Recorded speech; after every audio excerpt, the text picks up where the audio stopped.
What's up, guys? Welcome back to another episode of the Modern Craftsman. It is Whether it's Sunday Modern night Craftsman Monday. or Sunday night, Sunday night. depending on if you're a go-getter. Um, we have we have Smith. Art Smith from Duration, one of our podcast sponsors, and he didn't start out in the building material industry. He actually started out as a builder, and tells us a story about how he connected with Duration. But a lot of this conversation is really about how innovation at its core is about people. Yeah, Would you agree with that? I think. Yeah. So we're going to dig into that. We do talk about robots in the future, and I share my thoughts on that. I feel as though I have a very diplomatic view on it. Yeah. Art was like, meh. Art could take it Yeah, or leave it. he did. He could He take it did or say leave he it. wanted He to. was He was like, patronizing you. Can I edit that? Yeah, he was I was like, patronizing you. He didn't agree with you. No, he signed off real quick. Well, let's get into it. As you know, there's no surprise. This podcast is brought to you by Duration Molding and Millwork. You know, last week we had read off a few things, or had kind of noted a few things about polyash, but wanted to clarify that fly ash is actually the third largest waste byproduct in the world by volume, and there's literally mountains of it all over the world. Some goes to the landfill, and most just gets stockpiled. So And it the fact doesn't that it doesn't decompose, like nothing happens to it. it does not. And the fact that Duration and Truex, Boral, this is being made with polyash and then polymers, so they're actually utilizing a product that is otherwise being stockpiled. And the fact that it's the third largest waste byproduct, I would have never guessed No. that.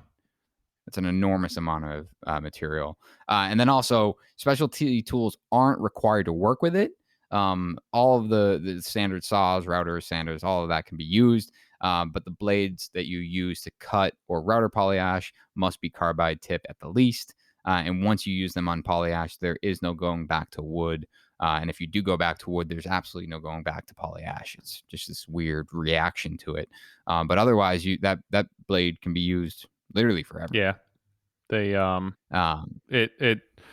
what they recommend is taking old saw blades and then just basically, right. He said a lot of people just mark them with paint, orange paint or whatever, that's their Boral, or true exterior, blade at that point. So yeah. So if you guys want to find out more, durationmillwork.com. This podcast is also brought to you by Reno Run. Now, I thought someone had reached out to us from Reno Run and corrected our Sonic brand, which it wasn't, but I am going to play it because it's, pretty damn awesome. This guy reached out and said, I think what you were going for a Sonic brand is more like this. So, Reno Run team, let us know if this is what you were thinking. I don't think they were thinking.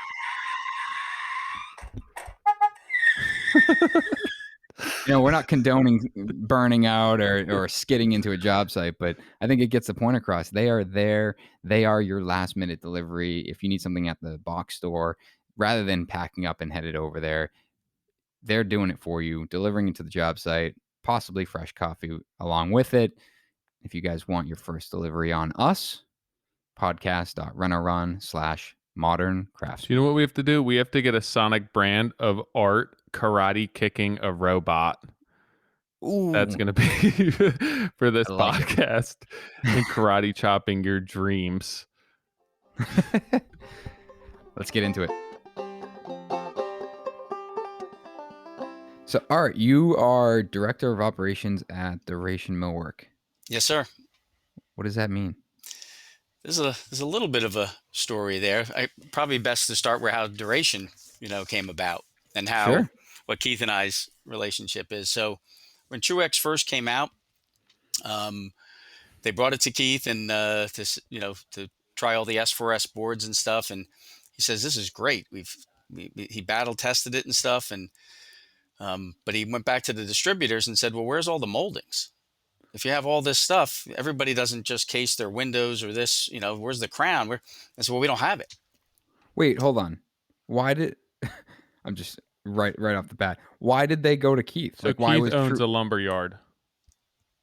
Yeah, so Keith, the founder of Duration, has been in the lumber business, his family, for a long time, Oh, okay, several okay, generations. So as gotcha. a lumberyard division, they wanted to see what he thought, and they went to Hmm. some of the other ones that we know about, Rings End, a couple other ones, to see what they Gotcha. thought at Okay, the same time. I gotcha. And he loved it, but there was no moldings. So at that time, they had a very robust mill shop and started trying to mill it into crown moldings, simple sills, brick molding, stuff that made sense. Hmm. And that's where it all started. Fast forward to 4 years ago, Keith and I are, lifelong friends. I've known him since grade school, so a very long time. And 4 years ago, he came to me and he said, I'm going to really try and grow this thing, and I want to have a better offering. And a little bit of my background is a little bit of millwork here and there. And he said, I mean, I'm going to really put a hurting on this market. And so I want a full offering, a crown, semi-custom. I want innovation, shutters, um, you name it. And are you interested? And at first I said, nah. So, because I'm a little bit of, quick history. I've been a builder in Princeton for 33 years, something like that. Hmm. So that's how the lumberyard connection comes in. So he So was a little bit, you weren't working for Hamilton when this was proposed to you. no, nope. Okay. So that was the beginning of 2018. Keith was pretty persuasive. We do get along from a business standpoint. He says, all right, at the very least, get in the shop here and let's get this on the right footing. This is a really exciting product. I think it's going to go really far. And he had given me the product to bounce it around a little bit in my shop to see what I thought. I was aware of it, but we weren't actively using it, as a builder. So uh, he was a little more persuasive. And at the same time, the guy who was my right-hand man in business turned 65 and said he wanted to slow down after 30 years with me. So then Keith's offer got a little more attractive and more attractive. I said, all right, we'll give it a shot. We'll do it on a temporary basis. We'll give it some time, see if we can get a foothold and get your vision to start. So that's the quick backstory on how I ended up 4 years ago at Duration. So initially, when you guys or Keith was milling stools and like simpler profiles, was that just to experiment with or to get to customers? Initially, they were trying to get it right, get a good, clean product. But then Mm. he was going back to customers. Okay. So So it was at that point, it wasn't like you guys were even like those products weren't necessarily affiliated with Boral. It was more so like we can just offer custom billings with this product. right, yep. So when somebody went to, say, one of the distributors and said, we want a crown out of the same material or a brick mold, he was filling that need early on. Okay. Mm. So, you owning a building company for 33 years, you guys obviously having a friendship. What what was it that he wanted you to come in and do for Duration? He needed the help running it. He wanted, he knew that you used this product and understood it. What was the, beyond just having, building experience and being a good friend, what was he wanting you to do? Yes, run it, scale it, um, sell it, perfect it. And then did I say scale it? Because I want to say that a couple of times because Mm. that's where we are today. So, uh, and again, I've You went known into him. this knowing, like, thinking that this was a temporary, like, "Hey, I'll help you get this thing off the ground, and I'm gonna go back to doing something on my own." If we were to edit that part out for Keith, I wouldn't be upset. But yes, I wanted to help him out. But then it's everything he said in the visionary statement. This is going to Yeah. catch on. It's going to be bigger than we think. If we add some innovation to it, um, we're gonna need all hands on deck, and it's gonna, What does you that know, mean? Add innovation to it. well, so he was really just making simple moldings and stuff, and our team came up with the way to do the sidings, which has overtaken the moldings now. So the Mm. clapboard, um, some of the other things that are made, and we know some of the background of prior iterations in the clapboard, the bevel. Well, I think the So three of us might, but for the listeners, like I don't think a lot of people do understand why Boral offered that and then pulled it from their line. What is that story? okay, that's an excellent question. So well, obviously, Boral didn't share with us everything, but we do, Truex, we do get along very well with them. They've been to our facility, we've been to their facility. The big difference is they were kind of extruding it, and they had, their statement to us was it was a little too expensive to make, and they had, a high amount of loss. Where we Yeah, I take the was board, told that it was like every other, like it was 50% that they were damaging. something like that. And then there was some failures in the field, and of course, Truex did the right thing and took care of the failures in the field. So when they started to exit the market, that's right when, Keith said, let's figure out how to make this product work, make it Mm. precise. And we didn't have tooling or anything to do that. So there's the innovation part. And then since Yeah, then, we've invented some tooling. We've yeah, I hate saying perfected, but we've gotten pretty decent at putting a large volume out of the sidings. Um, so that's because when you the say little they bit of extruded it, they were basically trying to make this as you know there was no tooling. It was basically being spit out the machine in that shape. And what you guys are doing is everything is coming almost like a board, like a square board, and you guys are machining a square board into a tapered clap. 100%. Do I have that right? Yep, exactly right. So yeah, I mean, I feel like you can just imagine if you're trying to pull the extruding it, I always like envision like you're basically trying to push a raw material through like a square peg through a tapered hole, and you can think that in layman's terms, right? And you're trying to push that through, and it's like, of course, you're breaking every other board because that's super hard. Where it's if you're just making a square, you're pushing a square through a square, basically square, cleaning up the square, and you can machine it from there, which is obviously, like I said, what you guys have, not perfected, but gotten really good Right. at, as you say. We're close. But yes, that's exactly right. And so they were not unhappy about us coming back to the marketplace to help their customers. And And that was we during a have big acquisition period for them. Is that right? I'm aware of the recent acquisition, transitions. Back then, I was really concentrating on just getting some boards out of the building. Mm, So, um, so I'm not 100% sure of that. okay. So what's the structure like at this point? Are they sending customers to you guys to buy direct from you? Or are you fulfilling orders for them? How's that set up?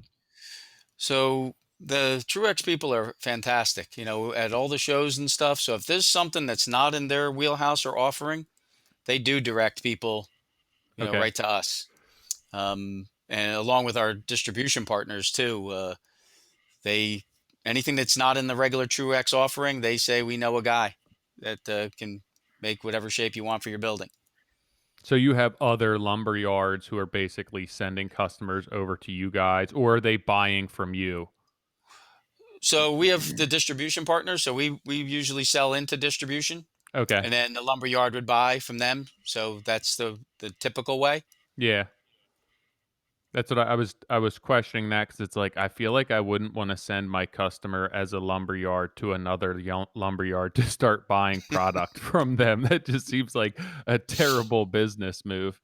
Right. So we have the distribution partners in the middle there to keep that all fair and equitable. Yeah.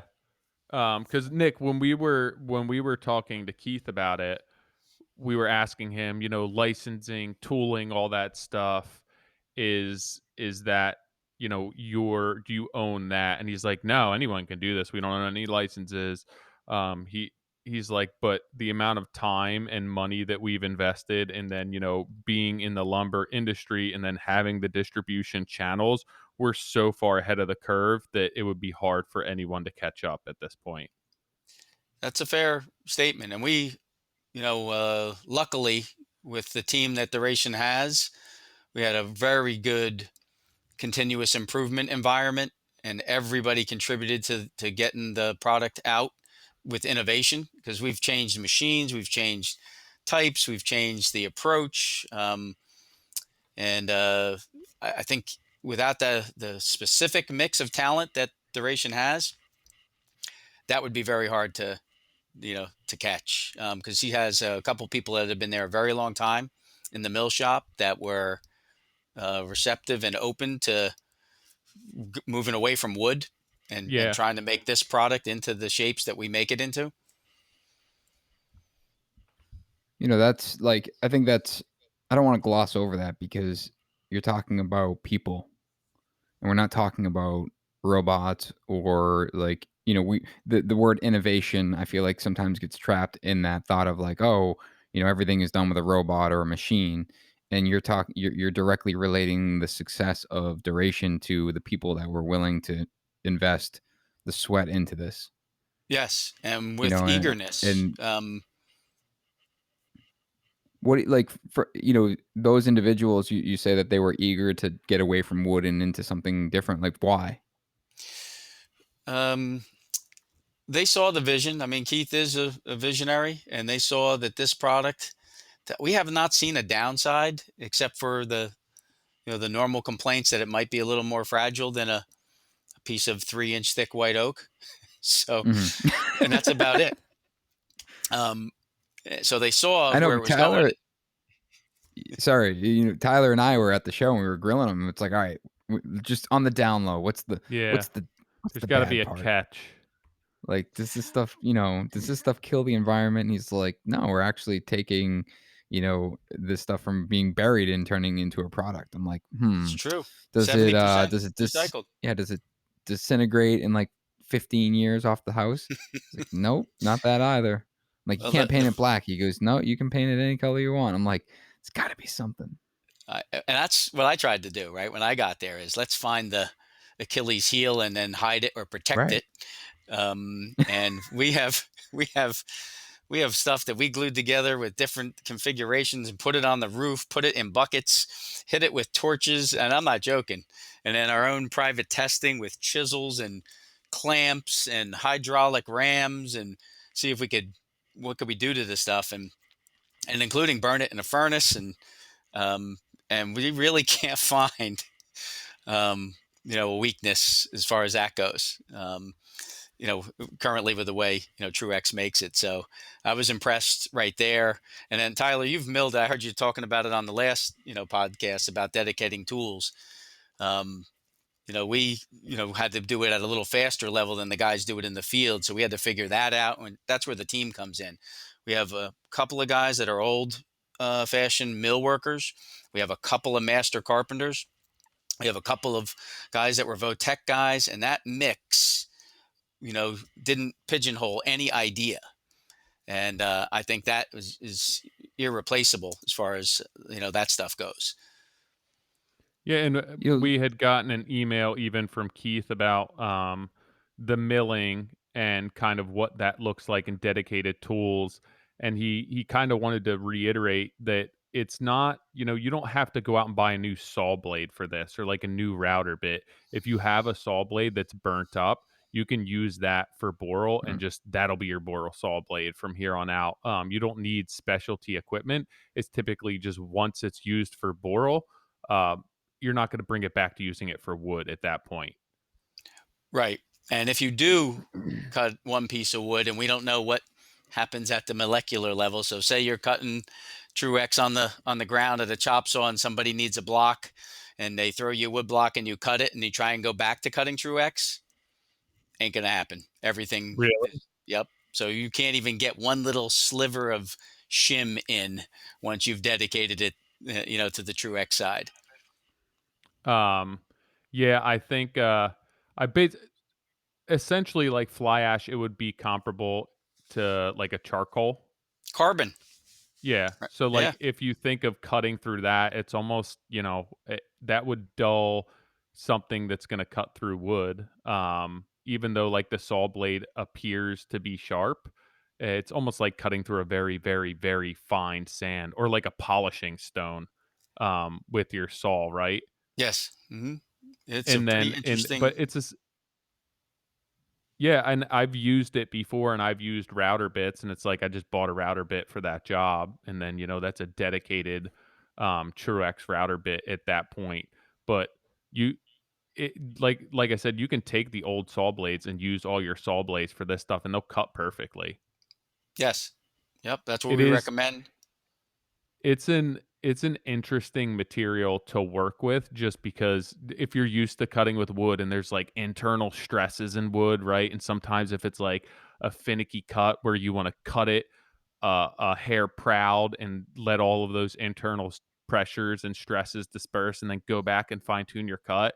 You don't have to do that with it. Like you can just make a money cut every single time. The blade doesn't track in it. Even routering it, obviously it's dusty, but like it tools so nicely for what it is. Yeah. And, so with those internal stresses, you cut a nice piece, a trim, you leave it in your shop overnight. Maybe it's drizzling outside. You come back and, it's not the same as it was. It might have absorbed some moisture. So you're 100% right about that. It is incredibly predictable. Yeah. I used it a buddy of mine had a porch and we ended up trimming a bunch of the porch with it and we ended up getting some fiberglass structural columns from you guys from Hamilton too. And that was the first time that I really used a fair amount of it. I was like, I'm gonna put it through its paces. And it was a pretty long run of porch, and I had some scarf joints in there. And even on the stairs, I was like, I'm gonna miter these stair skirts like I would an interior staircase. And all of my risers and all of that stuff. And I've been back there. I'm back there all the time. He lives right around the corner from me, and everything's held up. Like it hasn't moved. That's what we Which if you experience. which you try to do that with PVC, you try to do that with wood, it is impossible. I know that one thing that like was so surprising to me is with wood, especially outdoor wood. With trim, you really have to watch nail placement, right? And you can't like nail close to the end. It's going to split the wood or it'll pull out. And with the Boral, you could nail it pretty much wherever you want and it doesn't split. Like there's no grain in it. For the exact same reason you just, yeah, there's nothing on the ends that you could overdrive it if you were crazy, but if you're, it's, really predictable in that manner as well. Yeah. I mean, What about the dust? That's inhaling wood dust is bad for you. Obviously, fiber cement, is bad for you. Boral. What's been the study on that? You guys are producing so much of it. You're creating dust. What is that from a health perspective? Well, you're right. All dust is bad, and of course, we have the shop tested regularly for the amount of particulate matter and stuff to make sure, that we're doing the right things. Um, it because it's fully combusted, and the other 30% is polymers. It stays in the nuisance category, like cutting a cedar or a piece of Doug fir or something like that. And that's as far Hmm. as from a harm perspective it goes. Whereas fiber cement, the key word there is cement, and cement Hmm. has some yeah. nasty villains in it. Yeah. So really, in comparison, it's similar to cutting wood, and like you said, it's a nuisance. And when I grew up in a fence shop, so we were cutting cedar constantly, and that stuff is nasty. Like I remember, I didn't wear a mask back when I was a Who kid. I did? probably should have, but it would, yeah, right. But it's like I remember like there'd be days where like my eyes and nose would be just watering. It's like, man, am I allergic to this stuff? Like not even thinking that maybe it's bad for me. I was thinking that there was something wrong with me. Not well. Cedar. I'd actually, And from doing this a long time, I would say cedar is way more caustic than the True X is. mm, Yeah. So we have Interesting. pretty intense filtration and collection. So no, we don't have to wear masks in the shop. If we're sanding something face to face or fitting a joint, we'll wear the masks. Hmm. But in large manufacturing production, our air You're is as capturing good enough of as, it. yeah. I mean, it's such a That's amazing. fine dust too that like when you cut with sawdust and you mill with wood, you get the really fine particulates, and then you get like the actual sawdust. And with boral, it's all the same thing. Like it's just one really fine dust. You're not getting like big particles and then little particles that it's breaking up. So even Nick with like our on-site dust protection, it gets rid of so much of the airborne small particulates, which are the ones that are, damaging to you, that'll get into your lungs and embed themselves in the tissue. But our site protection like doesn't pick up all of the big sawdust. So obviously getting rid of that little the small microscopic particles and the small airborne dust is what's really important. And I'm sure your customers appreciate too, because that's the one they find between the plates when it gets out, right? Yeah, Mm. exactly. So what kind of did you have a larger company in Princeton that Keith kind of came to you that he understood you had the vision for this as far as scaling and everything else? That's a There's a whole bunch of metamorphoses there for sure, which is why I love listening to you guys, because I see a lot of myself in a lot of your shows. Um, so I've gone the whole entire gambit. I wore the bags from 1980 to 2015. Started out, swinging a hammer. Early on, I was really ambitious and grew to a pretty large size in the 80s. And then with mostly framing and framing crews, and then switched, what I call, to the other side of the road from the West Windsor Plainsboro area to the Princeton area, where we did a lot of remodeling and some ginormous homes for a while. And I kept that group to under 10 employees with a very vast subcontract network. And then as we got toward the tail end, we went back down to a core group of guys, focusing on what you guys show us up about all the time. Um, Super high quality for the right customer who knows what we do. And along the way, I built a couple houses for Keith in that mix. So Oh, okay. I built a house for him in '91, another one in '97, and a couple other ones sprinkled about in our career. So, which was, very flattering, right? Because Keith owns a lumber yard and he has 150 or 160 builders to choose from. And, we won the lottery on that one. And it wasn't because you were the cheapest, right? Well, I remember one of the stories on your show where I thought I was the man, not with Keith, and was getting work after work after work. And then in hindsight found out that I was the cheapest, and I was Yeah, that'll do it. not quite as good as I thought I was with reputation or referral. Um, but later on it was because of the reputation, and it's hard to stay in Princeton for 33 years and not get weeded out by the discerning customer. So Yeah. we did okay there. Yeah, because I mean, I think if Keith's looking to kind of establish this business and run with it, and you want to pick somebody that you trust with that because he can't put all his time into that. Um, I'm thinking, do you hire somebody who understands how to scale a business? Do you hire somebody who has attention to detail? Do you hire somebody who just has experience in this field, or is it kind of culmination of all of that? So let me answer that from the backside. He had a very good mill worker early on, but wasn't really good with, say, innovation and the people. Then he had a really good manager that was good with people and stuff, but didn't understand pricing and deadlines and growth. Then he had somebody who had done scale mill work, but was missing a couple of components is in the critical categories of how you treat people. Yeah. So he was looking for this composite human that you just described, somebody that had scaled something, someone that knew millwork, someone who knew what he was trying to accomplish, and someone who shared the vision of we have a good product. So you were right on, Tyler, I think.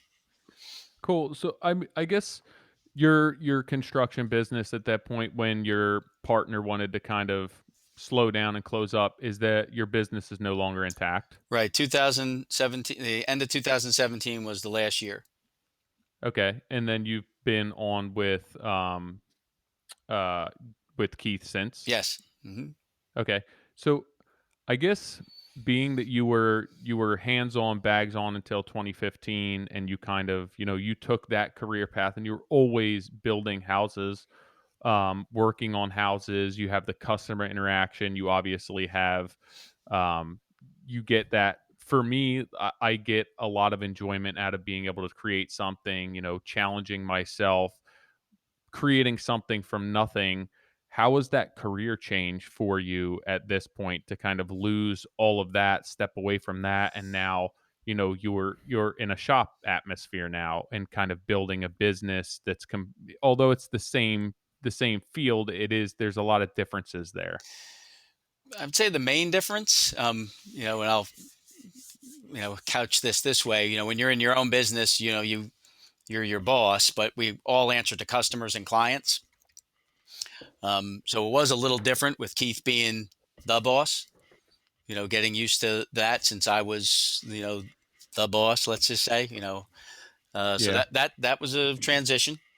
Um, I still view it as making cool stuff and assembling cool stuff, which still has that flavor to it a little bit. But you're on the right track. There was a little transition there. There's a little more to the story there too. Of you said with my lead guy that was with me 30 years, wanting to move to the next step there. That was one component.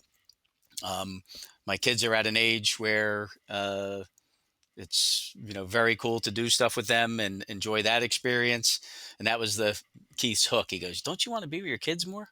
And he used that term we hear on the show Yeah. all the time, balance.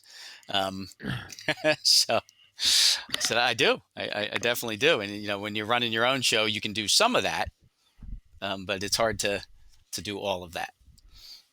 Yeah, I guess Let's go. the timing, sorry, Nick, the timing has to be right, because I think that a lot of us, we choose to be self-employed or run our own businesses for a lot of reasons other than what people think, where you get to make your own schedule, you get to make a ton of money. It's just our personality, right? We want to control things. Like, that's what we like. We don't want to have a boss.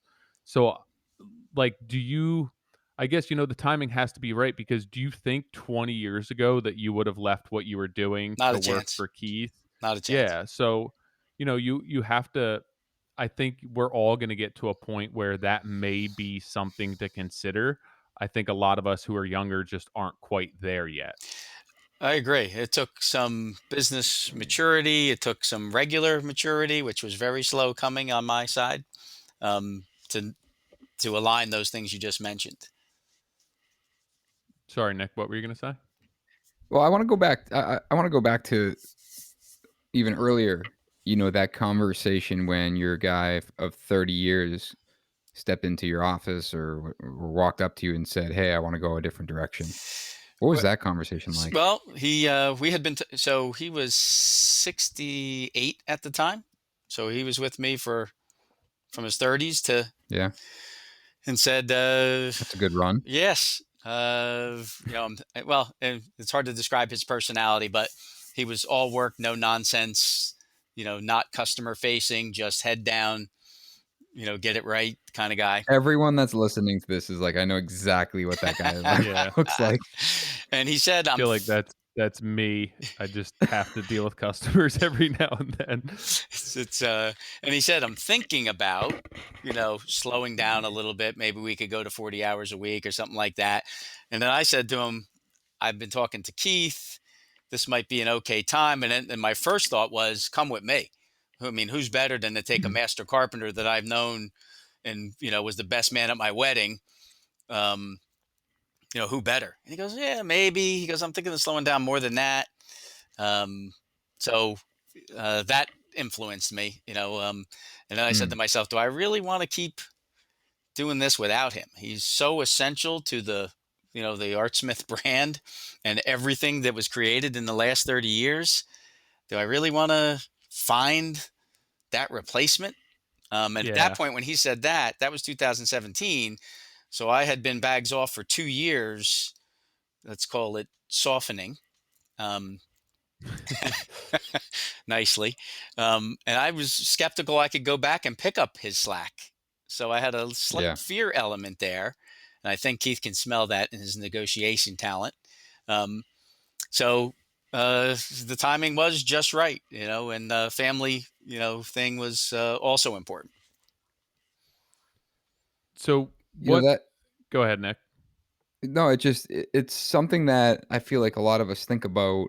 I've talked to people even recently where it's like they're in the position, like you said, where it's time to take the bags off. And I remember when I did that with NS Builders, and there's a period of time where you keep wanting to pick the bags back up and like step in and kind of supplement for who you're trying to hand the reins to. But the sooner that you're able to do that, the sooner that person is going to make mistakes, no doubt. Like they're gonna make all the mistakes that you made unless you're able to, help prevent that. And oftentimes we can prevent some of them, but certainly not all of them.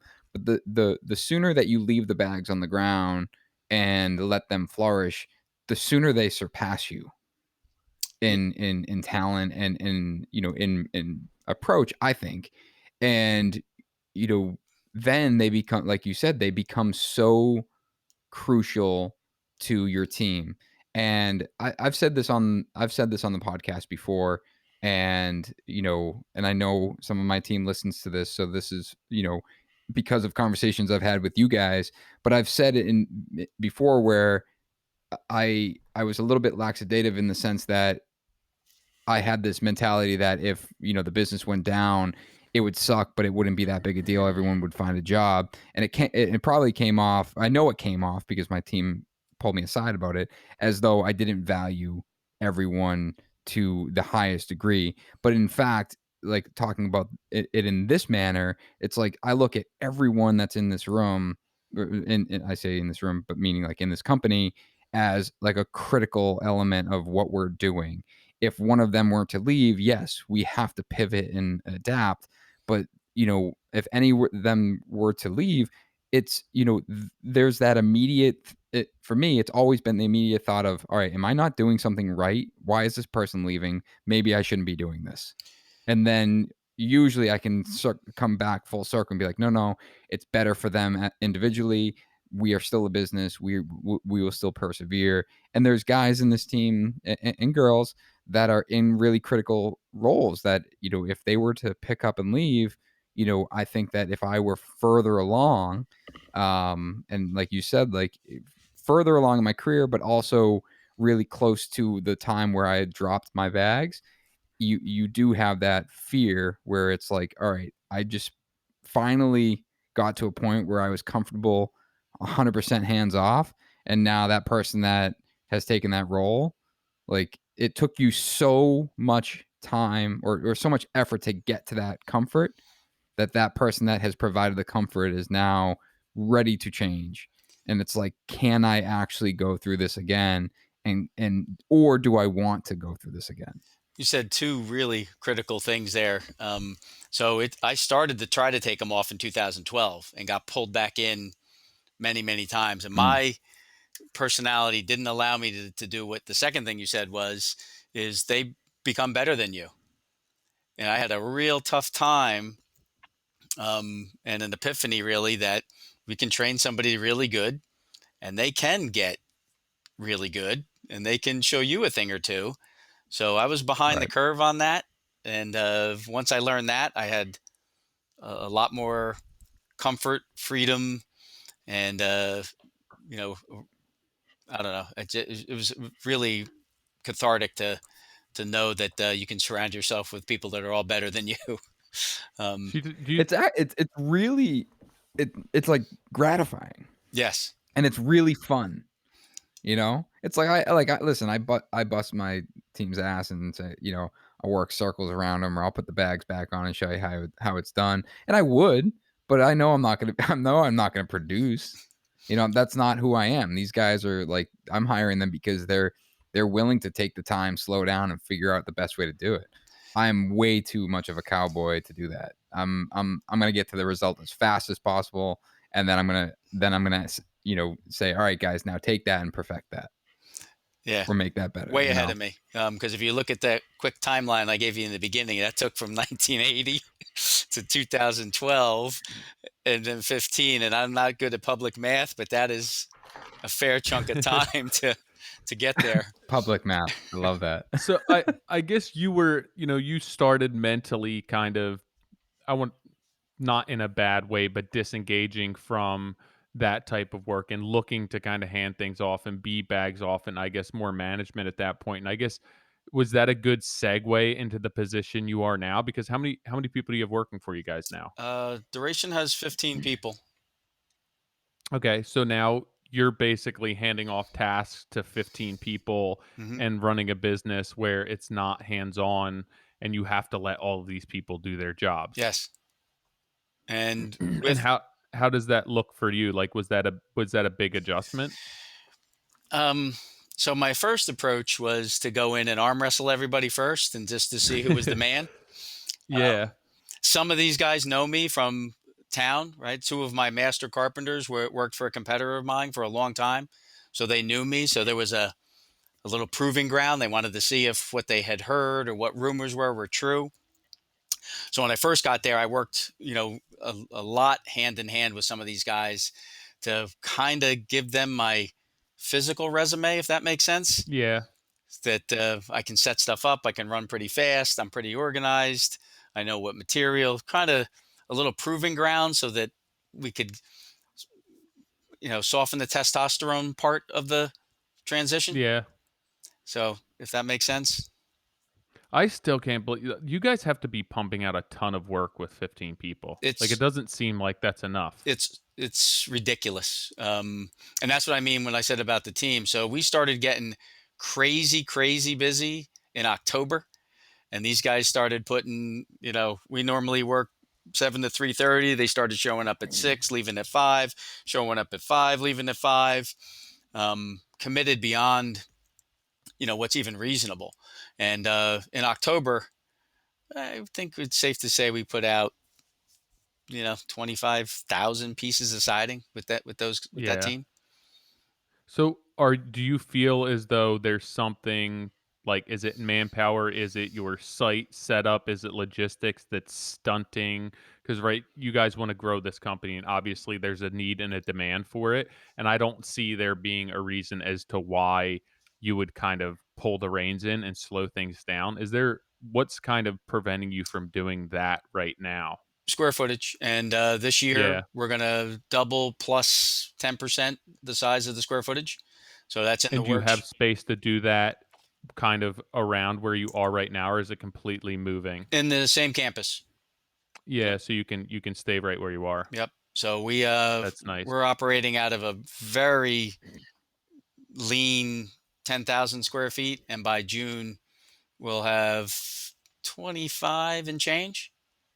And was that area used for like production and millwork prior to you guys moving in there, or was that an empty building, or did you kind of repurpose it? It was half of the building we're in now was their mill shop, and the other half was a door Yeah. shop.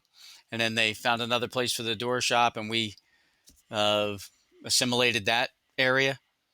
Um, and then we invested in some cool equipment to make it more efficient. But all the time knowing that a robot or something wasn't going to replace what these guys are bringing to the table. Um, Yeah. from a lean manufacturing standpoint and from a pride standpoint. So um, that that's the gem there. So being able to have that team all on the exact same page, which I mean, you guys know from hiring and firing, and uh, that's very rare. So Yeah. we're poised to just run like a Ferrari right now because we know that that's rare. Yeah. Did you pull from the existing mill shop initially to get off the ground, or was everyone a new hire? Yes. So floor manager, Jeff, he's been there 20 plus years, 22 years, and he was one of the millwrights there. So Yeah. he became the obvious choice for that. There was a couple people that were wood only and weren't interested in the synthetic, so we found other places for them to go, and then focused on the right mindset to you know to make a difference with this product. Because I've been around so long, I've seen dozens and dozens of promises of new product and put them on all kinds of inexpensive and expensive buildings, only to find them on the ground a few years later. Mm-hmm. Mm. And this one ain't doing that. So Yeah. um, so that's why I got extra excited about it, because like you guys said in private, what's going on with this thing? Does it have a built-in timer and it's going to unglue in a couple years or what? So Yeah. And you guys still have the wood milling capabilities, right? same machines, but Duration's been so prolific that it's hard for us to squeeze that in. Our good customers, we Yeah. still will, you know, but it's every minute those machines are running. So was that like custom moldings and stuff like that that you were doing before? Yes.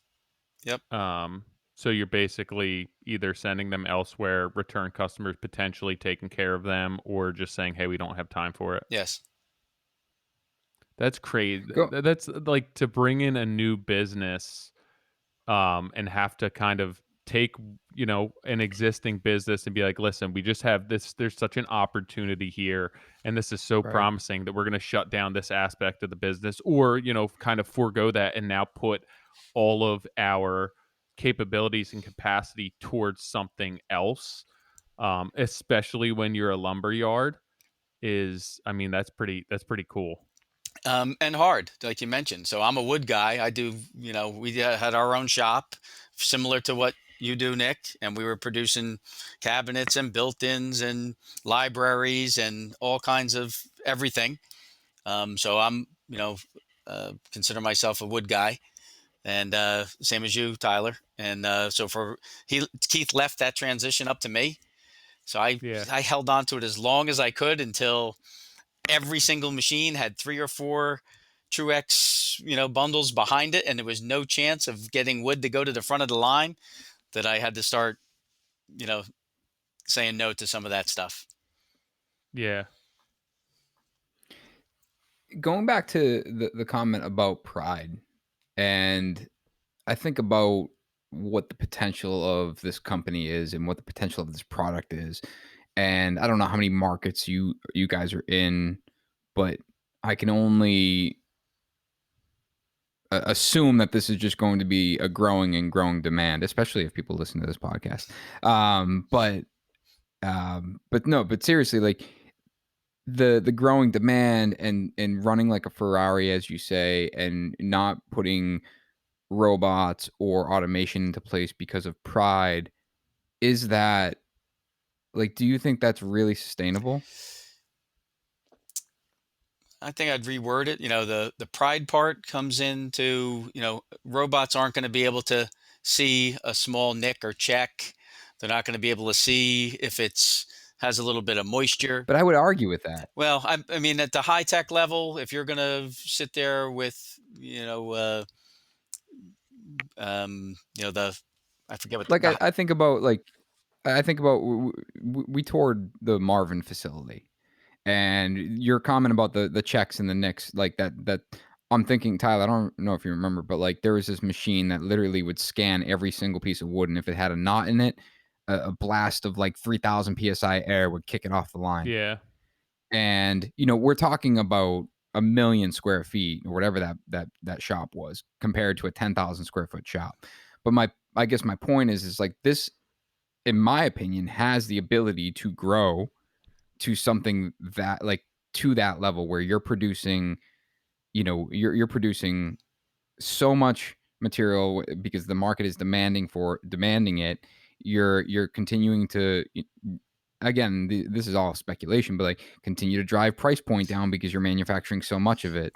And there's so much opportunity where automation could help that. Now, I value the Ferrari mentality where it's like there's a craftsmanship, there's people involved. Like there's no part of me that wants to get rid of that. We advocate for that in this industry, but on the flip side, like to play devil's advocate, like innovation is not as welcomed in our industry.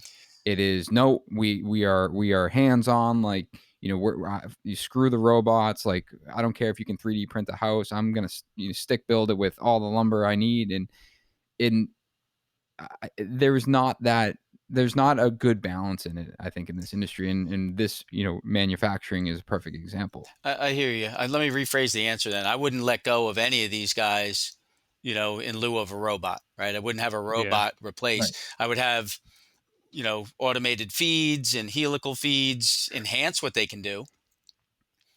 Right. So you're talking personally about the 15 people that you have on your team right now. Right. And if you could keep those 15 people, but produce 10 times as amount of product because you've innovated and there's machinery that's been put into place, you're valuing those people while also scaling the business without having to, deal with the frustration of finding people, essentially. Yes, and we're in the infancy stages of that. We have two engineering students that program our CNC and one of our molders. Hmm. So that's a whole different skill set. So I'm not just looking for the master Right. carpenter. I got a different. So I think the morphing of the type of employment could grow and not displace anybody. I'm a little old school in that, and so let's back up one more step. So in the high line, fast linear production you're talking about, I see those cameras and the Mm. digital labelers being a value, but we do a lot of big chunky corbels and brackets and ornamentation and historical stuff. And so far I don't see any automation being able to replace either that skill set, um, for that smaller ultra custom side that's not running high speed through something that can measure it. Right. Right. And that's, and again, just using the Marvin reference, like that's exactly how that shop operates. There's a huge human element to it. There's hundreds or thousands of people that work there. And then you have the normal run of the mill like stock items. And then you have a custom corner where everything is handmade and put together and considered. It's a balance. And I don't think I don't think that the industry will ever be completely replaced, but I think that we need to allow innovation so we can introduce this industry to more people. Like you said, the people programming CNCs and shapers, it's like they didn't go to school for construction or woodworking or any. They went to school for I have no idea, software engineering or coding or whatever that is, stuff that's beyond me. But that's if our industry is headed in that direction, which it is, which I also fully support. I've been we've had the opportunity to dabble in coding and modeling, and we built stuff in the shop off of CNC that couldn't have been built by hand. And it's like because or maybe it could have, but we were able to utilize the CNC's capability to produce something that was different and more creative because we could push the capabilities of a computer. Hmm. Yeah, Agreed. even Nick, like you said, when you use the Marvin reference there, I think that everyone who walks that factory or you take a peek into that factory and that operation, and you still need the general labor, the lower paying jobs, and you still need the manpower to be moving stuff, sorting stuff, packaging stuff. There's a ton of manpower that's needed. But I know when I think of walking that factory, I think of, the shop setup where people are fitting simulated muntins on windows and like arches and kind of casing and building jams for custom windows, and that's what sticks out to me. And I think with every shop, lumberyard kind of custom operation, you still need to provide that outlet for the craftsmen and women who want to be doing that, because that's like what we're pushing for at the end of the day. Obviously, let's pump out as much of this clapboard that we can, that's gonna, be a better option than cement-based products and then vinyl siding. Yeah, like let's do that and get as much of that out there and lower the price point on that through manufacturing efficiencies. But let's also really push those custom details and custom columns and millwork and trim assemblies that we're just substituting a product for wood. We're just, it's the same thing. It's the same craftsmanship. There's no different there. You're just using a different product that's going to hold up longer. And I think, that we need to do a good job, like you said, of balancing those two things and ensuring that we're keeping everyone on board and pushing both things there.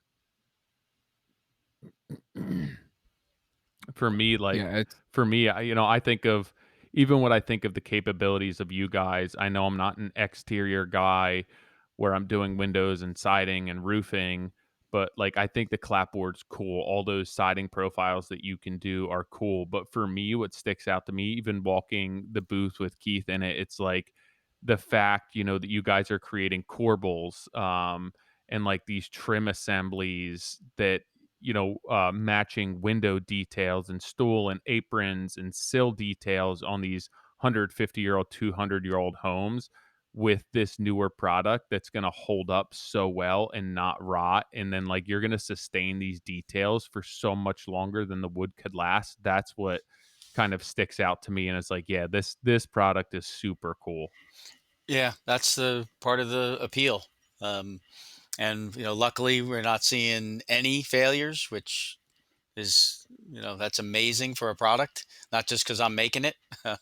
um, that's pretty, because I've seen lots, and I've early on in my career, I did a whole bunch of Honduran mahogany stuff at the university, and even that now, with their maintenance schedule and stuff, some of it's a little punky and a little soft, which, even though it's gone a long time, it ain't going to be like a carbon based product.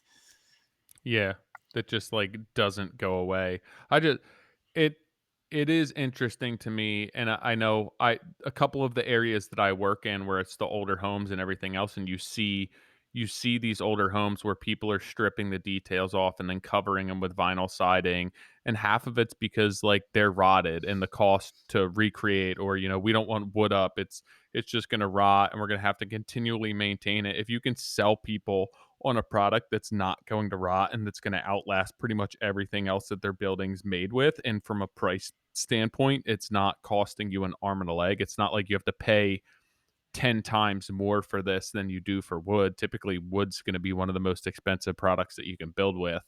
Um, it allows so many opportunities for us as carpenters and builders.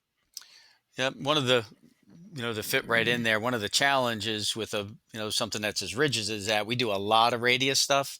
So that's where the Hmm. carpentry talent and the guys in the shop have come up with, and we've done radius jams, which is, really hard to get this stuff to turn real small or bend, or we got to carve it out of gigantic pieces. So, from a radius standpoint, wood is usually ideal for that because you can do lots of things with it. But we've come a long way in doing ellipses, round stuff, uh, you know, crown on the, on a full radius, big eyebrows. So that's been really, fun to see, because you wouldn't think of this product. You think of a PVC, you can heat it and bend it. You look at this and go, how could you possibly obtain that? And a couple of years ago, we did two houses that all the dormers were eyebrows, all the windows and openings were either round top or ellipse. Um, and we did the entire house because he did not want PVC, in that case. Yeah, so how did that come about? Was that just like, yeah, we can do this and then figure it out afterwards? Or was it like, let's mess around with this in the shop some and see if it's even potentially possible? I'd love, that Keith was like, "We Yeah, can do it." yeah, I would definitely. love to fib right I there. got just the I have just the I'm product for telling you, you. our research and development arm was working on it ahead of time. Um, but Yeah. no, somebody asked us, and he shot it down to me and said, "Can we do this?" And we got everybody together and said, "Yeah, we can. Here's how we could do it." And the different, views. And the first couple times, not so good as far as time and cost. Second time, a little better. Third time, way better. Fourth time, we can make money, doing this. Which I feel like is pretty standard for any time that you do anything. By the fourth, fifth time, you start actually, or we can make money doing Yeah. this. So what do you, I guess everyone coming over from the wood and the millwork who kind of, like you had said, there were some people who just didn't want to work with a synthetic. What do you think the overall morale is? Because even talking to you, I think that, we talk about siding and S4S and boards, and you don't have that really spark in your eye. And when you start talking about the radius work and the custom profiles, I can tell that you kind of perk up. Is it the same for the people who are kind of doing this in your shop, where it's like we're doing things that we did with wood before, but it's a new material and we're having to kind of reinvent the wheel some, that they're kind of into it and engaged because it's new and exciting and it's not just going through the motions? This is a little bit of that. I mean, the underpinnings of the morale is the growth, because the cruise scene where we started at 2018 and how many pallets we put out and how many units we brought in and how many we have on order now and how much we've already shipped in January alone. So the growth, being part of the growth aspect, has a great morale component. But if you're a guy on just the a siding line and you're stacking, there's not a whole lot of excitement in stacking Yeah. on the outside of a molder. So we try and rotate all that. Of course, like with any crew, we have certain talents that we, put in certain directions. But overall, the tempo and excitement is good. But if we get, something in particular, we have a job coming up in August that has humongous panels and pilasters. The pilasters are 3 foot by 3 foot by 3 foot and 17 feet long. Everybody in the shop's excited about that. Everybody's already thinking Yeah. about it. Everybody has their input of how we can do this, how we can get it out the door. Um, Everybody's worried about how heavy a 3 foot by 3 foot by 17 foot pilaster and True X is going to be. Um, so, but make no mistake, it's work, and all these guys put their head down and work. Some of it's more glamorous and romantic than others. Um, but we're making a name for ourselves in speed and accuracy in manufacturing as well. And the guys that are on that end, are excited about that too. Are you guys telling people no at this point, or is it just like, hey, if you need something large done that's a custom run, it's going to be this far out until we get into our new shop? No, no, we're for the first time ever in October, we went and added 4 days to our lead time. So something that was, custom was 2 weeks and 2 days. Yeah. And the backstory to that is these guys we fought like heck not to add any time, but the amount of, we call them folders, the job orders, when they were stacked on the table as to my eye height in 3 stacks, morale could have a tendency to go down. Yeah. But these guys said, no, you keep buying True X and we'll keep getting it out the door. So we haven't said no to anything, and we've either invested in a new piece of equipment, extended the hours, got more creative, brought temporary help in from parts of the other parts of the campus, whatever we had to do to keep that momentum going. Especially Yeah. when lead times for everything else was crippling other people. I know. Right. I think they definitely still are. So when did you guys break ground on the new space? It's we're in the permit process right now. Cool. Yep. And did so I guess the goal with that, are you looking to kind of separate the siding from like the more custom Yes. stuff so that you're not overlapping between the two? Because I could see that being an issue right now. It's like we're trying to pump out this many square feet of siding and somebody's like, I need that machine to do, Exactly you that. know. 100% that. And in the new place, we have 18-foot doors so the material can come in and go out. This building's older, so we have to spin everything. So you're right about that. And we'll get the amount of handling time and transit time way down because it's specifically designed for the siding line. That's exactly what we're doing. Yeah.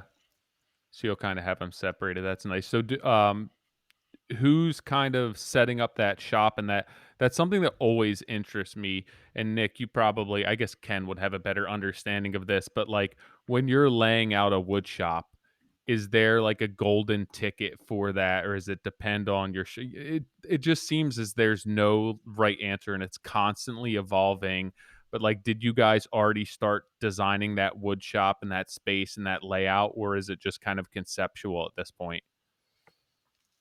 Is that for me or for Nick? For you, I would say I think that Nick probably has some input as far as, when you have a wood shop. I feel like so many people ask you like, "Well, how are you going to set up the shop?" Right? And it's like so many people are, "I'm going to build a building of this size," and then they're going to figure out how to outfit that at that point. You said constantly Have you guys? evolving. It does do that. Yeah, We know in this new space, we knew what we didn't want. So we started with that yeah, and worked from there. We fully expect to move stuff around based on, what happens in the current shop. We've moved stuff, I don't know, 3 or 4 times based on hmm, the demand of which product, was calling the shots. And, just how the marketplace is. At first, the brick mold was really, really popular. So we had a molder, just running brick mold. And that slowed down and some of our crowns became, really popular. And then the subsill became really popular. And each one of those has a different, thing. We have a couple of shapers and we hardly ever do shaper work. And then our outside corners became popular. So we had to give them some more footprint. And then glue up became, so our glue racks needed to get front and center. So you're right, it evolves and we try and pivot as fast as we can. And invite as many opinions as we can. In the new space, we've asked one of the larger millwork companies out in Pennsylvania to take a look at what we were thinking, and they were glad to give us their 2 cents. yeah. I mean, I guess that's kind of where I'm getting with that question too. It's like there's got to be some basics and some principles for shop setup regardless of what you're doing, what works and what doesn't work. And have you guys taken that into account at this point? Or I know that a lot of people are just like, hey, this is the equipment we have, we're going to build a space this big because this is arbitrarily what we think that we need, and then we're going to put stuff in it, and then it's just moving it constantly. Yeah, I think the evolution is inevitable because new machines come out to do different things. Yeah, So we've had a couple of those things enter the market, and they bumped a way we were doing stuff before. yeah, So that does happen. We did start out with in a mastermind meeting saying this would be ideal. This is how much space would be ideal. This would this type of shape of line would be ideal, and then we work backwards with budget, scalability, market awareness, and and settled on something that knowing that we're going to add a stage 2 and a stage 3, because of the market share as it grows. yeah. So, and I don't know if you're allowed to discuss this or not, or this is all part of the master plan. But eventually, are you looking to kind of set up operations like this outside of New Jersey and in other areas so that you don't have right now, like if you're looking to supply a job on the other side of the country, there's a massive cost associated with that just in transportation and kind of logistically and damaging everything else. It's in writing in the 10-year plan, but Yeah. we've been so uh Trying to keep your head above water. yes. Yes, sir. I'm just paddling right Yes. now. Um, that, but yeah, the shipping, especially now with shipping costs and the way it's hard to get shippers, we do have customers in California and we have this huge Yeah. job in Arizona going. So a huge part of their burden is the shipping. So somewhere halfway might be ideal. Mhm. I mean, realistically, it's a product that you spent how much time making, and care has to be taken to package it, deliver it, get it to site. There's such a liability there where it's like, well, this got put on the truck this way and it showed up this way. Who's at fault there?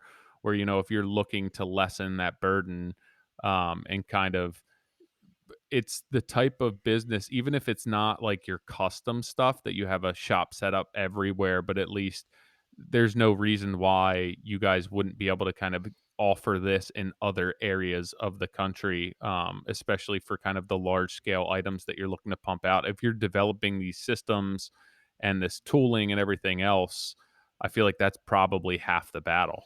Yeah, and you said something about the care of packaging. The guys came up with early on, because taking a pallet of this and having it bounce around in a truck to get somewhere, um, you know, may or may not have looked like scrambled eggs when it got there.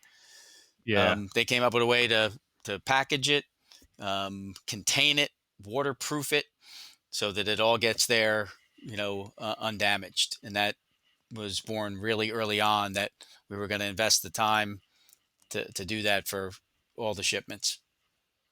Yeah, I remember I got some boards delivered to a job, and I'm pretty sure that they came on like a 16-foot pallet, and then you guys had to bring something else out, and I was like, "Do you want to take this pallet back? Like it's so huge, I can't even do anything with it." And I'm pretty sure they came in a smaller truck. They're like, "Nah, typically we don't like pick the pallets back up." I'm like, "This is a I don't know what I'm gonna. Maybe I cut it down. It's like out in my shop right now in more manageable sizes, but it was like the longest pallet, one piece pallet I've ever seen." Yeah, they're all 16s. And we'd love to have that pallet back now with the cost of Right? what the pallets cost. So I'll come. Yeah, I'm like not far from you. I'll come get it. I don't even think I could get you guys to pick it back up. I think they like scoffed at me where I was like, This is a nice like it's brand new, We're single time selling use you the pallet, pallet like, twice. Keep this thing. right? Like you gotta be able to do something with this. You ever get a pallet of Quikrete Now, concrete? They're painted yellow, and on the side of it, it says $12 really? if not returned. So they bill you the $12, and then you get it back. It's. I always find it funny that they like, and I would guess that now, like they're probably rebranding them all right now to like $20 Mm-hmm. because it's probably way more than $12. Well, But it's super super you interesting. remember when OSB shot through the roof there temporarily, and we have at least 4 sheets on our crates. So our Yeah. crates had a nice price tag to them for a short period of time there. Um, Mm. So, you live in Jersey now? yes, I'm in North Jersey. Matter of fact, well, Hamilton's only 20 minutes north of where you are, Tyler. Yeah. Where in North Jersey? I'm all the way up in Parsippany, Mountain Lakes Okay. area, Boonton.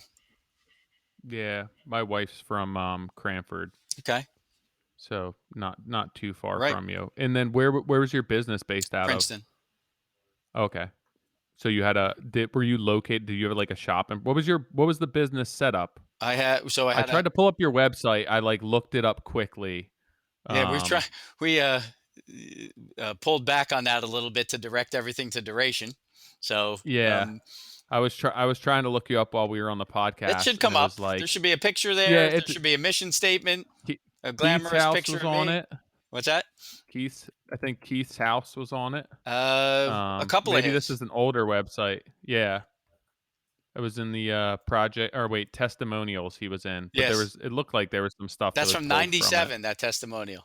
I built Oh, is it? a 1700s barn conversion for him. Yeah.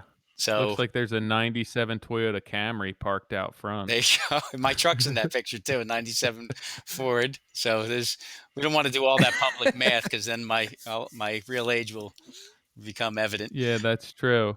Um, So, were you guys doing I know that you transitioned your business a lot, but what would you say was kind of your bread and butter, obviously working on, if it's Princeton style houses, like older houses, attention to detail, but was it remodels? Was it additions, new homes? I'd say around 2000, the disastrous 2008 we did a lot of big houses from the '90s to 2008, and we got in a really good niche of a group of, let's just call them executives, that referred me down the line year after year after Yeah. year. So that had a real appeal to it. And then after 2008, the market changed, and we went back to high end remodeling. So our bread and butter was, Okay. um, a period accurate, matching something, where, others might have just not wanting to tackle it because of the attention to Yeah. detail, the amount of time, that type of stuff. So that was our specialty was the high end remodeling. So when you say you were bags on, I would assume there was still a lot of sub work that you were Yes. managing. Hmm. Yep. So what were you handling all the carpentry, or did it just turn into more of like a kind of a site super manager and then finish carpentry? So that morphed over the years. So like 2009, I'm just trying to figure out what I can do to continue to keep my tool belt on for as long as possible.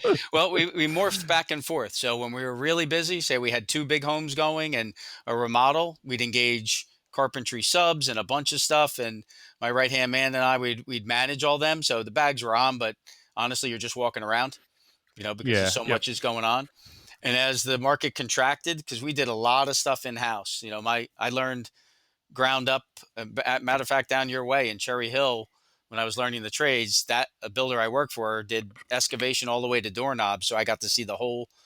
So when the marketplace contracted, we would do our own footings and foundation, frame everything. The only thing we gave up was licensed trades. We'd side it, roof it, Yeah. fascia, gutters. As the market expanded, we'd start subbing out foundation, excavation, all that stuff, and just go back and forth in size. So it was probably in 2 or 3 year blocks that that would change. Um, Were you keeping kind of the same amount of in-house employees and just changing the volume of work depending on the market? for most of the time, except for 2008. 2008, which you guys have heard about many times, Yeah. we were fine. I had probably, I don't know, $2.5 or $3 million worth of work signed. I brought all the guys in the shop, and at the time there was 8 of us, and said, "We're fine.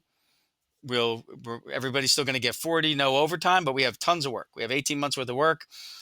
Then I got a call. We already had a whole Doug. Stop right there. Tell me what we owe you. I brought the guys back in and said, everybody will get 32 hours. We're still fine. We have another house starting and we have a big remodel we're on. So don't panic. The big house people called me, said all the money was coming from the market. So we got to put it on pause. Um, then I had to do the unthinkable. First time in my career was sit down and say, I've called everybody. You can get a couple hours here from this guy. You can get a couple hours here from this guy. And when it turns around, I'll come pick you up in my car personally, bring you back to work. That Yeah. was torture, absolute torture. Yeah. Yeah, it's a interesting aside from 2008, kind of keeping that same core group and then adjusting and supplementing with more sub work kind of as the market expands and contracts. Because I think what a lot of people did recently where they just, they added to their in-house team size and they kind of grew their business from within. And then, in 2 years, if something changes, now they have to figure out how to manage that overhead. Where if you can kind of try and figure out how to maintain that same number of core employees, obviously that's gonna shift a little. But then supplement or don't supplement with subs depending on the work volume. It To me that seems like an ideal situation where it's like I have this good group, right? And when things are slow, I have enough work to keep them busy. If things are booming, then we'll take on a little bit more work and we'll supplement with whatever labor we need to. But you're not actually changing the structure and the size of your business. And it gave us some opportunities, right? We learned hardwood floor finishing and installation for a couple of Yeah. reasons. Usually that's one of the last checks, right? Flooring. And early on, the cash flow crunches. We Yep. bought all that equipment and learned that. So you nailed it. We would expand and contract based on sales load, marketplace, and everything. And we were capable of, except for the licensed trades, going right from the ground all the way up. And if new leads didn't come in, we were drywalling, spackling, painting. Um, See, that's what's cool. And I think that a lot of people who grow their businesses and they just rely on sub trades, they don't understand how to do that. So like when They things can't pivot. yeah, when things slow down, it's like if they're putting their guys or girls on those tasks, it's like you're sacrificing something where you're not getting that same level of execution there where if you're able to do that and it's like, hey, we just lost a job, we're just not going to sub this out at this point. We'll self-perform and everyone will continue to have work. Yep. And there's some learning curves there. Obviously, my mason laying 12-inch block is faster than us. He's more Yeah. set up. But at the end of the day, keeping everybody employed and the hours, offset any, and I would actually say that carpenters, and you're going to get hate mail for this, probably could lay a nicer, straighter, truer, squarer, Oh my gosh. slower I can't believe block, Slower. I do have a really good. I know I have a really exactly. good. Yeah, I have a really good mason. But I would say probably. Yeah, we're definitely going to get hate mail. This I'm isn't sorry, for the guys. masons. I But know exactly think, who's going to I'm email sorry. us. yeah, but I do think that there's a lot of things. It's a personality type, and I think that there's a lot of carpenters who have that personality type. But I think that those personality types would be able to do a lot of sub trades slower, but get that same type of Definitely slower. finish. There's no doubt about it. If you're not slinging Yeah. that every day, you watch a professional taper come in and tape. I mean, I know you're plaster up there, Nick, but if you watch a really good taper come in and he doesn't have a giant 3-inch pile of dust on the floor from sanding, Yeah. whereas when we're done, we look like ghosts and you got a sore arm. The product's nice, but so that was our secret to keeping the guys on, keeping and whatever demands the marketplace did, we were able to turn pretty quickly. Yeah, that's cool. That's interesting. I like that model. I feel like I'd do that with just me. Take on as much as I can, then I'll start subbing some stuff. And then when it slows down, I'm just like, nope, I don't need anyone. I'm just gonna hang out by myself. Tyler just like has a meeting with himself. All right, Yeah. Tyler. So today we don't Pre-con have meeting. to do this. All right, how you feeling? Yeah, it's sweet. It's like if I Tyler, really what am get I in a doing pinch, today? I'll sub some stuff out, and if not, I'm just like, I have enough work on my plate. Well, I did a lot of that, what you're doing early on, just for the cash basis. If the cash wasn't Yeah. there during a downturn, it was easier to meet payroll than to deal with the subs at that point. Although I have to say my subs were loyal and stuck with this the whole time. So I had the same mason, same roofer, same cider, same flooring guy, same tile guy. And we'll stay out of tile because I don't want any hate mail for there either. Yeah. They're I rough. feel like masons and tile, they're very, very similar. I think I I'd know a rather lot- mess with the tile guy than a mason. Yeah, Masons are they're like tougher. outside in the cold and the hot and the heat. They and, got like I'm calloused hands. I'm thinking of like a They're block, hurt if they like a hit ya. block mason. But I wouldn't want to mess with like a bricklayer or like a CMU block mason. No way. They're just beasts. They just pick up like 12-inch blocks with a single hand all day long. I know. Yeah, that's so I'll try and reduce the hate mail now by saying slower again. Yeah. No, it's good. But I think like what I'm connecting here is that in your previous business and then here in Duration, it's been about the people. And again, it's I think that is so it's so refreshing to hear that you guys are innovating as a team. You have guys that are younger that are coding. You have older guys that are old school, woodworkers and master carpenters. And it sounds like everything that you're doing is, you guys are doing this together. You have a pile up on your desk of stuff, and you don't know how you're gonna break it to the team that, hey, we got to pump out X amount of pallets a day, and they're coming to you saying, hey, we'll pump out the pallets. Like, we're good. We're here for it. And I think that just attributes to a good business model. And something that I've learned, especially recently, is that, involving my entire team more. There was times last year where, a lot of my team was in the dark, and we had a real conversation about it, one-on-one, and then as a group, realizing that I wasn't doing a good job communicating what the path was forward. And I wasn't involving people at times that I should have been, and I was doing a lot of it on my own, and then introducing it, oftentimes too late, where guys didn't realize what we were aiming to do, and they jumped ship and went somewhere else. And, I think that's what I relate to the most, is that, when you involve the entire team And in that innovation process, it's really valuable because you get a different outlook on it from We everyone. keep a to that point, we keep a continuous improvement list and who brought it to the table. And there's hundreds of things on that list, and maybe one or two of them are mine. Yeah, So you're that's when you have a 100% good group.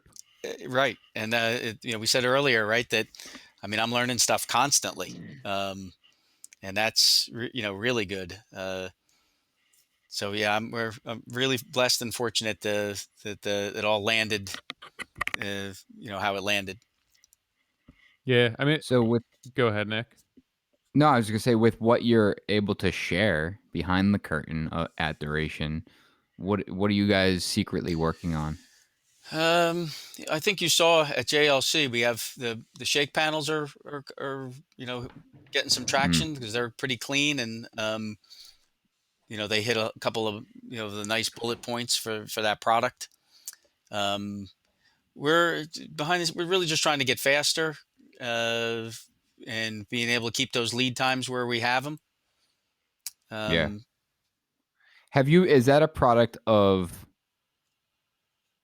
being competitive? Like, are you guys like meeting internally saying, "Hey, we're not changing these lead times. We need to figure it out because you want to be competitive," or like what's the driving reason for not changing those lead times? uh, Half stubbornness, probably, to be truthful. Yeah, Um, right. and a little bit of we can do it mentality, ammo to the top of the hill. Sure. um, and knowing that if we get that stuff out, we make the next stage of growth, and it's better for everybody. So we're going to be as stubborn as we can to keep them short, uh, and that's a consensus. Right. Yeah, I mean that when I remember reading, we did one of the ad reads, and it was like, and these lead times haven't changed. The only what other manufacturer, and I was like, man, they're not letting that go. They're gonna be stubborn all the way through, and to hear it from you now, it's like the entire team is on board with that. That's huge.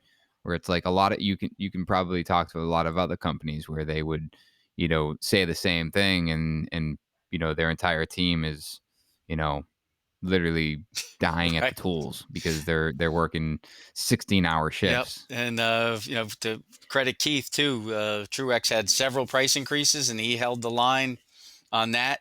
And we used up some of our innovation, credit, let's say, to hold the Mm, line on the pricing and stuff. And Truex has raised their price several times, so I know that went away. But that was the sure. mentality to keep us competitive, keep us fast, because there's a lot of coolness in fast.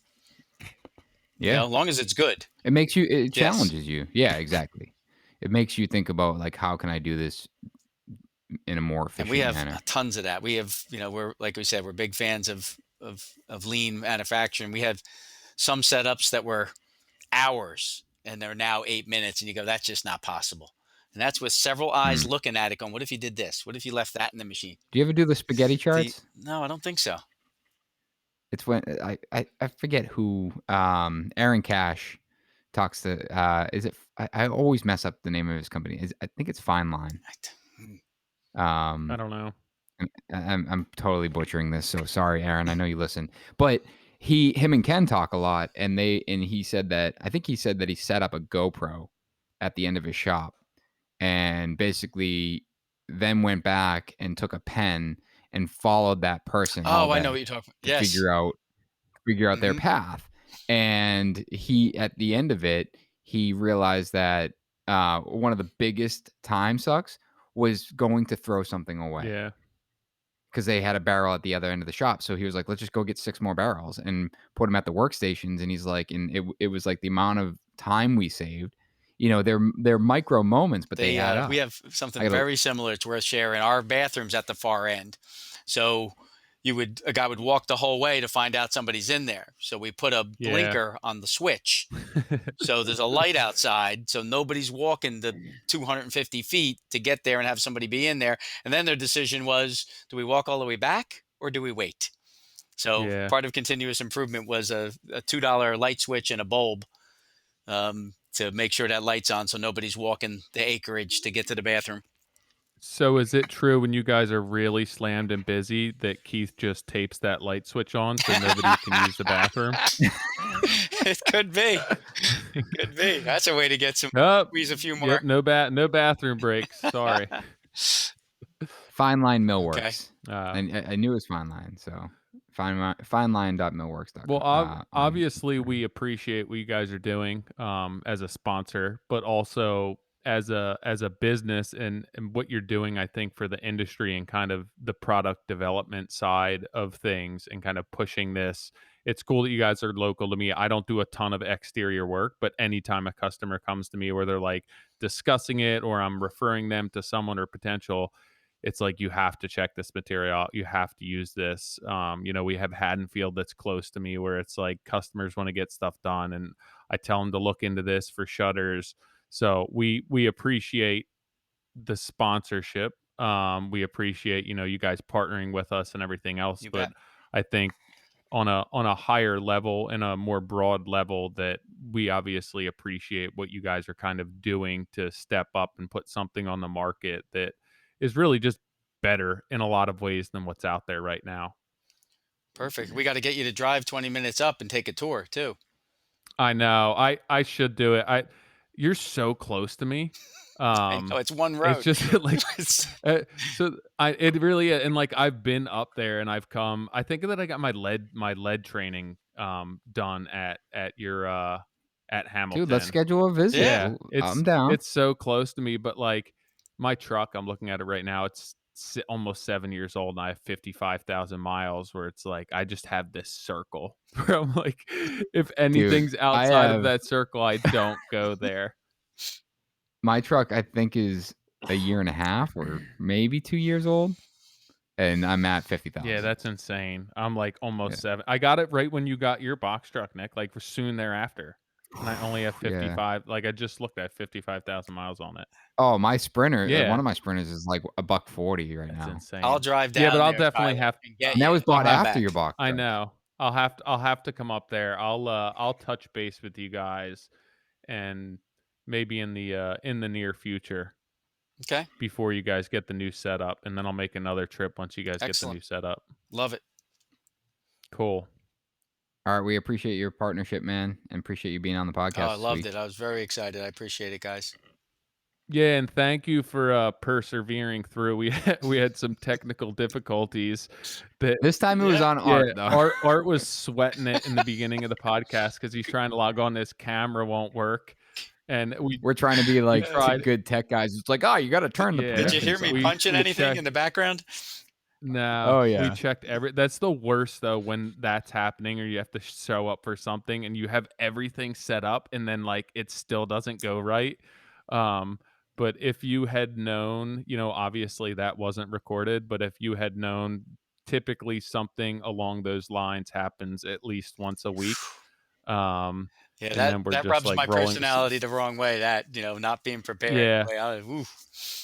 I mean, it's so much worse when you are prepared and then something out of your control happens and you're like, oh my God. And then you're on a time crunch and you're sitting there and it's just like, this is off we're getting off on the wrong foot right here. But honestly, that is par for the course with the podcast. Usually something's not working. It's audio or the connection's bad or somebody's internet.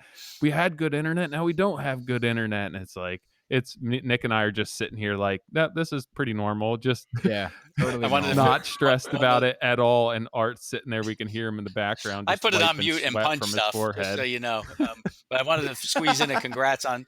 Well, I hear you're a master at martial arts, so you probably not a master, something. But that's something that keeps you young for sure, or kills you. It's one of. But I wanted to congratulate you guys on 200 too, because I've listened to most of them.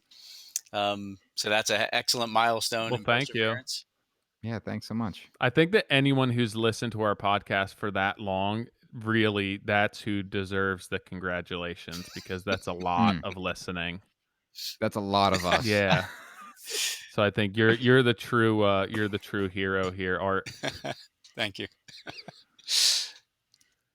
All right. Man. Yeah, well, thanks to you. Thanks to Keith. Thanks to everyone. We appreciate it. The partnership and everything else. And I'll definitely get up that way soon now that it's on my list. Perfect. No more excuses. Look forward to it. Cool. Well, Cool, man. to log off, the leave button will not work. Okay. So you just have to close the screen. Yep. That's it. Thank you. Take care, guys. So last week we asked a bunch of you guys to reach out via DM. I just jumped right into that. I didn't even recap art. No, that's cool. I wanted to get into.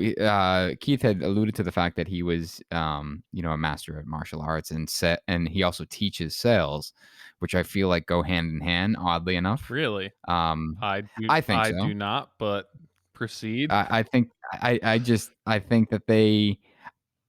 think sales Is like a karate chop. I didn't think I'd have to explain why I thought that. Might want to sit on this one a little I bit. think, well, just off the top of my head, like I think that sales is related to, really good psychology and being like mindful of that, like very mindful of what you're saying and what you're trying to sell, and also believing in it. And I feel as though karate is very much mental. Like it's obviously a physical sport, but it's also very much Just mental. discipline. I guess. Yeah. Okay. There we go. Yeah. You've summarized it in one word. Discipline. I could see that. But we had asked you guys to reach out via DM and tell us why you listen to the podcast. Got a ton of people reaching out, so I'm gonna read one here from Stillwater Woodworks. We got a ton. We're gonna read one. Well, maybe we'll sprinkle them over the next few because no one's leaving reviews on iTunes. We have to do this again. You got to do this again. No more podcasts until we get some reviews. Sorry. So instead of DMing us, hop over to iTunes. Let us know why you're listening. But Philip Mitchell says that he's been listening. Isn't that a hair product company? No, that's Bob Mitchell. I think. No, I don't think that's Bob Mitchell. Mitchell. Yeah, it is. Maybe Mitchell. I thought it was Philip. I don't think it's Philip Mitchell. All right. You gonna look it up? I'm looking it up. All right. He said, real talk. Most podcasts are not rooted in widespread forms of reality. Did you figure it out? Paul Mitchell. Oh, you got the P right. Of forms of reality, and you guys have mastered how to bring that out in a very relatable way, from the laborer, apprentice, all the way through the business owner and everyone in between. I've turned a couple, maybe 3 of your episodes off before finishing them out of the 200, simply because I didn't feel like there was anything left for me to absorb that was valuable, and or the guest was too annoying to listen to. But that has been very rare. The thing that make the podcast a true success is the authenticity and the willingness to go there with the full spectrum of stuff that's involved in doing this. Keep it up. I think that has to continue to be the front and center of the podcast for it to remain what it is and has been, and to continue to grow organically. Hope this helps. Philip, it does help. You are not a hair product, but very close to it. We appreciate that, man. Probably like, guys, I've gotten that for the past 20 years. It's not cool. Yeah, like really hate you guys now. Like gonna hit up, that 1 star. Yeah. But guys, you know how to get in touch with us. Hit us up on Instagram. Tyler, I don't think you're going to be down at Orlando the beginning of February, but I will be there. Got a couple talks going on. I'll share more about that. If you are going to be at the International Builder Show, reach out, say hello. Maybe we can connect. And until then, we'll see you guys next week. This podcast is brought to you by Duration Molding and Millwork. You can find out more about them at durationmillwork.com.